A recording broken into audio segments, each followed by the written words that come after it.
Around 2 weeks on from the Itaewon tragedy that claimed at least 156 lives, the outpouring of grief that started here almost immediately continues. Here in Itaewon, since I was here last week, there is still that somber feeling hanging in the air, still that unsettling atmosphere.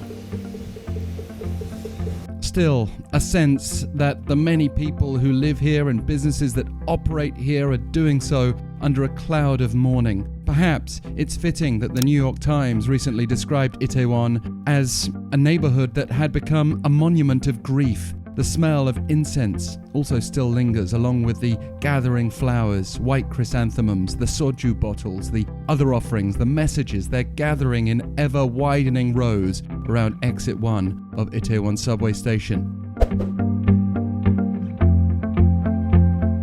Let's take a look at some of these messages. They're written actually mostly in Korean, but various languages are also on show. And it starts when you arrive on the subway all the way through the exit. On the inside, there are post-it notes along all the walls. And here, these are all from high school students, these ones in yellow. And it's just so heartbreaking when you have people of a similar age to those who passed away reflecting on what had happened, sending their messages of love and remembrance.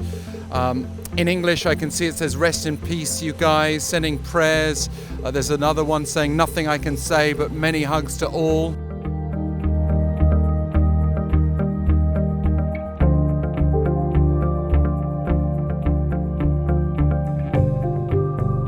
There is also some anger with officials. There's obviously anger because people think of this as a needless tragedy that occurred, and there's an overriding theme that it wasn't the victim's fault what happened. And there is also actually a very touching message from a nurse who was here that night giving CPR. It's an anonymous message, but saying that they were hoping that they didn't cause too much pain for those they weren't able to save. It's heartbreaking insight into the mindset of people who are coming to Itaewon.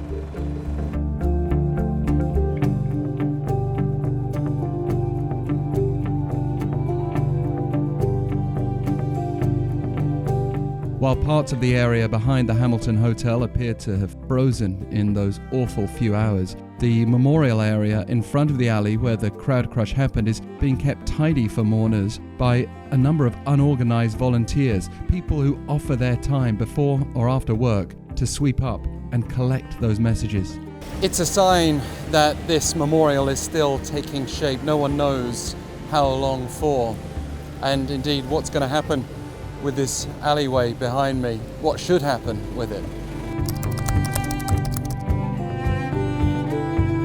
There are questions hovering all around. Some are sharply pointed with political and legal weight. Others are less easy to define and hanging over us and clinging. The psychological impact of this tragedy has been profound, and for some, they face it by coming to Itaewon. Finally, there is a local phone counselling service available through the National Centre for Disaster and Trauma, available in English and Korean.